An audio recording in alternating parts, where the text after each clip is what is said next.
नमस्कार दोस्तों, मेरा नाम राजेश बब्बर है। आज मैं आपको बताने जा रहा हूं कि शनिदेव का गोचर मीन राशि में शुरू हो चुका है। तो सबसे पहले मैं मिथुन राशि के लिए कुछ इंपॉर्टेंट चीजें यहाँ पे बताने जा रहा हूं क्योंकि बहुत महत्वपूर्ण है। तो पूरी वीडियो जो है इस पर ही आधारित रहेगी। इस वीडियो में आपको मैं मिथुन राशि वालों के लिए, मिथुन लगन वालों के लिए शनिदेव कहाँ गोचर कर रहे हैं, क्या परिणाम होगा, थोड़ा सा उसके बारे में, प्लस आपकी पत्नी के ऊपर या बाकी रिलेटिव्स के ऊपर भी कैसे इफेक्ट डालेगा, अगर समय रहेगा तो ये भी साथ में आपको बताऊंगा। तो पूरी वीडियो इसी पे आधारित रहने वाली। तो ये वीडियो आरंभ करते हैं। भगवान गणेश जी से आराधना करूंगा और भगवान शनिदेव से आराधना करूंगा, सबके घर में सुख और शांति बनाए रखें। तो जैसे कि सब लोग जानते हैं, शनिदेव मीन राशि में प्रवेश कर चुके हैं। पूर्व भाद्रपदा यानी जुपिटर बृहस्पति के नक्षत्र में अभी गोचर कर रहे हैं। बहुत ही शुभ नक्षत्र है क्योंकि बृहस्पति जो है हमारे देव गुरु हैं। तो हर पर्सन के लिए जीवन में अलग अलग तरह से ये रिजल्ट्स देने वाले हैं। तो शुरू करने जा रहा हूं मिथुन राशि, मिथुन लगन, और जिनके सूर्य भी मिथुन राशि में होंगे उनको भी इनके परिणाम अवश्य मिलेंगे दोस्तों। तो तीन चीजें मैं यहाँ पे लिख लेता हूँ, तीनों एक साथ आप जोड़ सकते हैं, अपनी अपनी कुंडली देख सकते हैं। सूर्य अगर मिथुन राशि में है तो ये सूर्य लगन से लेना है आपको। चंद्रमा अगर मिथुन राशि में है तो चंद्र लगन से। अगर आपका लगन 3 नंबर राशि वहां पे लिखी है तो 3 या लगन तीनों ही बहुत महत्वपूर्ण होते हैं। इसके अलावा आरूढ़ लगना, वो आने वाली वीडियोस में मैं कोशिश करूंगा उसमें भी कुछ बताऊंगा। तो सबसे पहले मिथुन राशि वालों के लिए शनिदेव कहाँ आ गए? 10वें भाव में। मिथुन लगन वालों के लिए या जिनका सूर्य मिथुन राशि में है उनके लिए शनिदेव आ गए हैं 10वें भाव में। कैसे? 1 2 3 4 5 6 7 8 9 10। 10वें भाव में शनिदेव को अच्छा नहीं माना जाता है दोस्तों। ये आप बहुत सी कुंडलियों में चेक कर सकते हैं जिनके 10वें भाव में शनिदेव रहते हैं।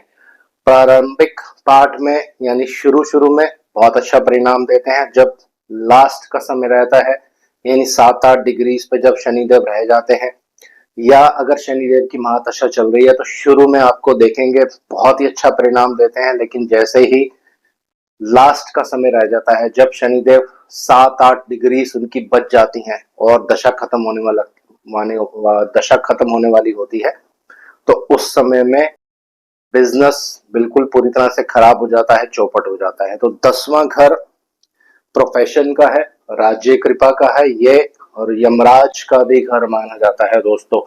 तो 10वें घर में शनि, 10वें घर में शनिदेव दुख के भी कारक हैं।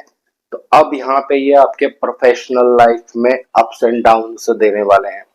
तो सब लोग जिनकी मिथुन राशि है, मिथुन लगन है, सूर्य आपके मिथुन राशि में है, तो अपनी प्रोफेशनल लाइफ की तरफ बहुत ज्यादा फोकस करें, ध्यान से काम करें, क्लेवर वर्क करें। लेकिन ये प्रॉब्लम तभी देगा दोस्तों अगर आपकी जन्म कुंडली में शनिदेव बहुत पीड़ित अवस्था में होंगे, नीच के होंगे, शत्रु राशि में होंगे, पाप प्रभाव में होंगे या पाप कर्तृ योग में होंगे, तब तब इस तरह का परिणाम आपको देखने को मिलेगा। ऐसा नहीं कि हर जातक के लिए 3 नंबर लगन है, शनिदेव 10वें घर में आ गए तो खराब ही परिणाम होगा, नहीं। लगन कुंडली के शनि भी उसमें रोल प्ले करेंगे, ये आपको जरूर देख लेना है।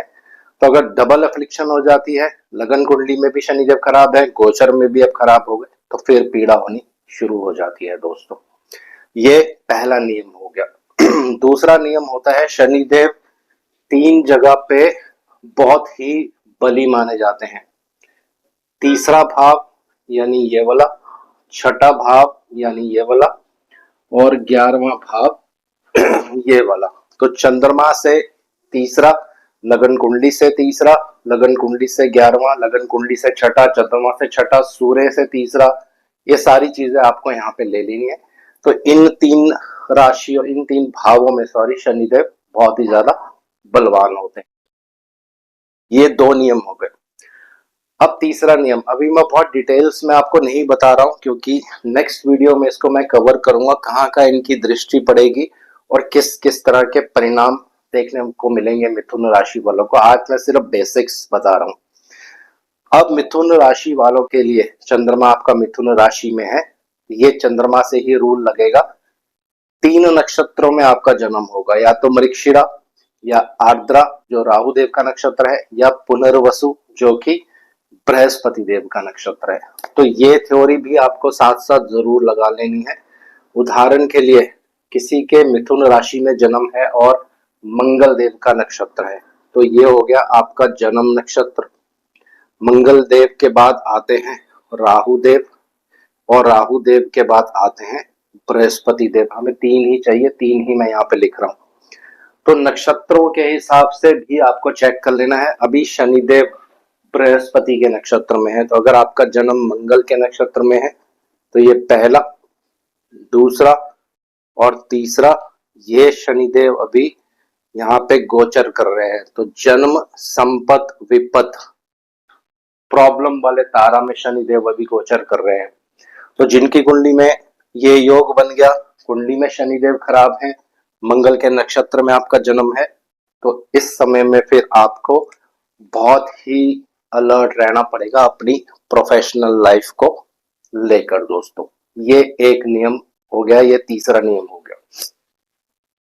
चंद्रमा से शनिदेव 10वें घर में है, लेकिन आपको इसको उल्टे ढंग से भी देखना है। कैसे?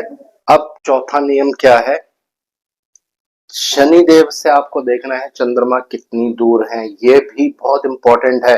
जब आप गोचर देखते हैं तो बहुत से लोग इस विधि को यूज नहीं करते हैं। मेरे से 10वें घर में चंद्रमा, ये मैंने बता दिया। अब शनिदेव से चंद्रमा मिथुन राशि में, मिथुन राशि में चंद्रमा को एक स्वस्थ पोजीशन पे नहीं माना जाता है, क्योंकि ये उनके मिथुन राशि में चंद्रमा को स्वस्थ नहीं माना जाता है, क्योंकि ये बुध देव का घर है। बुध देव चंद्रमा को अपना शत्रु मानते हैं। तो यहाँ पे रूल क्या है, ये आप ध्यान से समझिए, बहुत इंपॉर्टेंट रूल है। चौथे भाव में चंद्रमा आ रहे हैं, तो चंद्रमा के ऊपर शनि का कंटक प्रभाव आने वाला है। अब क्या होता है, शनि से चौथे भाव में, शनिदेव से चौथे भाव में कोई ग्रह हो, या किसी ग्रह से चौथे भाव में शनि हो, दोनों तरह से इसको आप ले सकते हैं। तो इसको कंटक शनि का प्रभाव कहते हैं।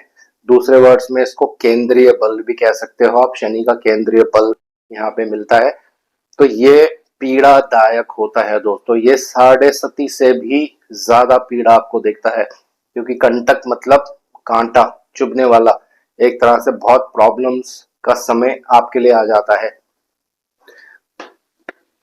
तो चंद्रमा से, जैसे मैंने आपको बताया, 10वां घर प्रॉब्लम, शनि से चंद्रमा चौथे घर में कंटक शनि का इफेक्ट, ये भी प्रॉब्लम।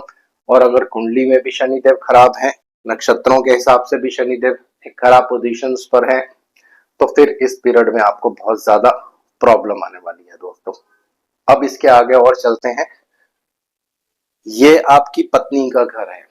हर रिलेटिव के बारे में भी, अपने रिश्तेदारों के बारे में भी आप यहीं से जान सकते हैं कि ये शनिदेव का जो गोचर होगा अलग अलग जगह पे कैसे इफेक्ट देगा। ये चंद्रमा, ये मिथुन राशि, चंद्रमा यहाँ पे है। चंद्रमा से 7th हाउस, ये आपकी पत्नी का घर हो गया, या लगन से 7th हाउस, ये आपकी पत्नी का घर हो गया।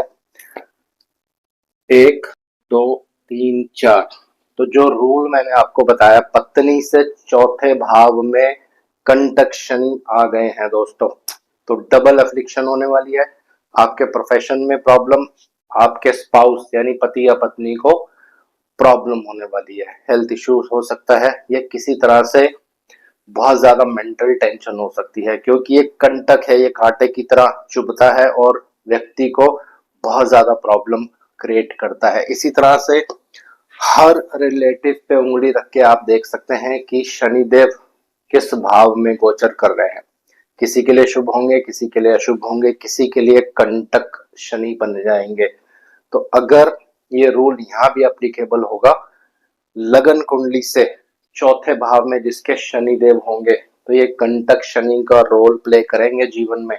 तो चौथे भाव संबंधित माता, प्रॉपर्टी और सुख, इन सब में आपको सदैव तंग करने वाले हैं। अगर ये शनिदेव पली अवस्था में नहीं होंगे, बहुत ज्यादा पाप प्रभाव में होंगे, नीच के होंगे, अस्त होंगे, शत्रु ग्रहों द्वारा दृष्ट होंगे, शत्रु ग्रहों के साथ होंगे, तो फिर ये कंटक शनि का पूर्ण रूप से आपको रिजल्ट देने वाले हैं दोस्तों। तो इसको कंटिन्यू करूंगा सेकंड वीडियो में, और उसमें आपको बताऊंगा कि जहां जहां शनिदेव की दृष्टि पड़ेगी किस तरह का इफेक्ट आपको देखने को मिलेगा मिथुन राशि वालों के लिए, और बृहस्पति का गोचर जो हो रहा है वो भी साथ साथ कैसे हेल्प करेगा मिथुन राशि वालों के लिए। जय शनि।